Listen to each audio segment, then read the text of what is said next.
can't remember if you were up here or not when.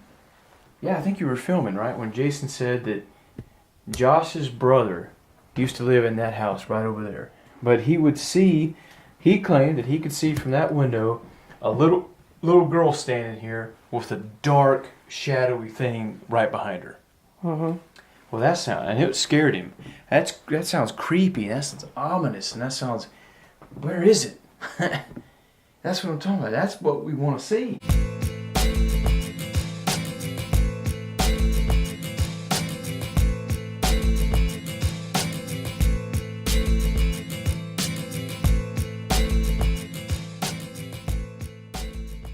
It seems like the more and more we do this, and we always talk about this, that we don't really get much, if any, these live and direct. Yeah, these claims.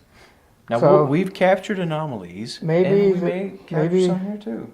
Maybe our frequency isn't on the same level, and if we capture something on video, maybe it's because the video frequency doesn't matter. Yeah. Oh, I see what you're saying. Why we'll capture some strange anomalies that we can't debunk. For example, the camera can be modded to see infrared, ultraviolet. Yeah. Right. We can't mod our eyesight for that. No, that's a good point. Does that mean it's going to make a difference in seeing an entity? It doesn't matter. You can use your phone and capture something. Okay. We're trying to give ourselves a better shot at it. That's why we mod. True. But if we're not on the same wavelength, frequency, what have you, right, then maybe this thing is like, hey, I'm trying to show myself to you. Right. But I can't. Yeah, that's a good point. Train, called it. What is it, dude? Every frickin' place has these god-awful trains. But I think a lot of what that is these smaller towns where a lot of these places are, the train runs right through their little small community. I mean, like when they were talking about at the Villisca axe murder house, how it's believed that the murderers might have stayed here and then rode the train into Villisca, did the dirty deed, and then rode the train back and stayed here because at the time this was a happening hotel apparently. Mm-hmm. So I don't know. I wonder if it has something to do with the railroad lines, Is there some kind of a... because a lot of these places seem to be right near railroad tracks. Yeah, a lot of them. I'm not sure how that can connect to the paranormal, but that's a fact you can't argue. Most of these places are in small towns right next to the railroad tracks. Well, where I live, in the little small town in Texas, we have trains. And they're about, 3 miles away, give or take, from where I live. But you can hear them. They'd be, it'd be just as equally annoying. The TV shows that come to places like this, they edit all that out. Well, yeah. So, yeah, of course. Just be mindful, just know that when you go to one of these locations, you're going to just expect trains. Yeah, there's going to be some background noise. Comes with the territory. Yeah. You know what, I think that's what a lot of these people do.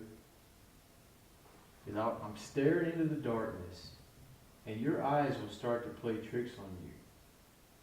I haven't seen anything that I would say is a major shadow figure dancing around, but I could see how people could freak themselves out by doing this. You're like we said earlier, you're staring in the darkness. Your eyes aren't meant to see in the dark. You're going to see something, and you're just going to tell yourself that you saw a shadow man or some crap like that. Mm-hmm. Maybe I'm just too smart-assy. You think that might be it? No, because eventually I would assume that they would want to be like, well, let's teach him a lesson. Let's teach this boy a lesson. What if they don't think that way? What if that's not how whatever this stuff is operates? They don't see. You know what that is?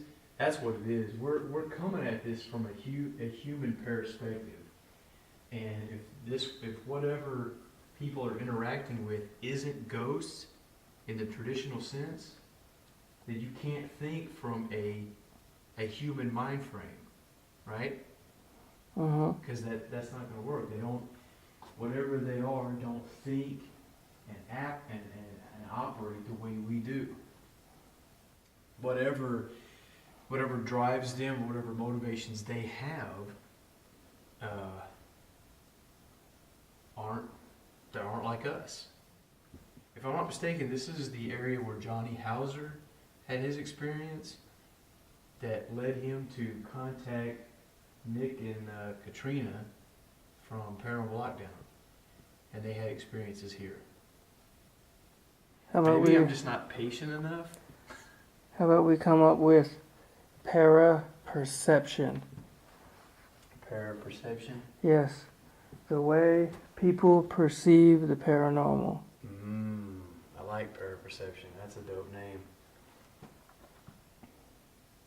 Because I think that's what a lot of it has to do with. It's the way the individual perceives their experience and their surroundings.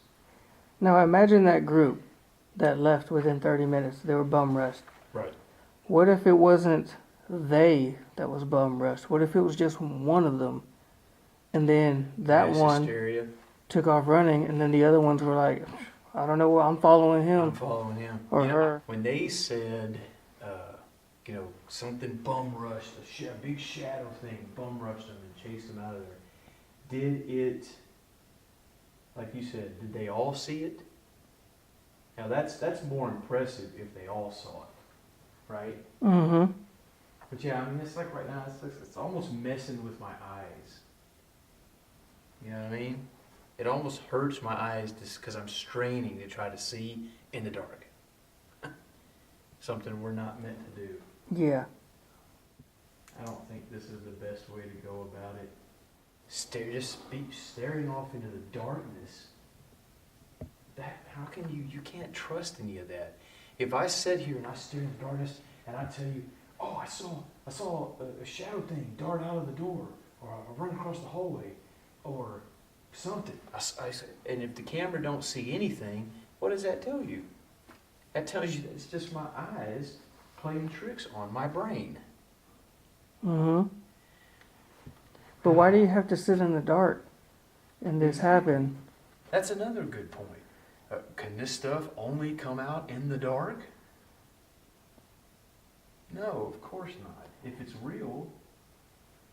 Yeah, but I mean, if they're not bound by time, who's to say they're bound by light? Yeah. Light and dark, you know?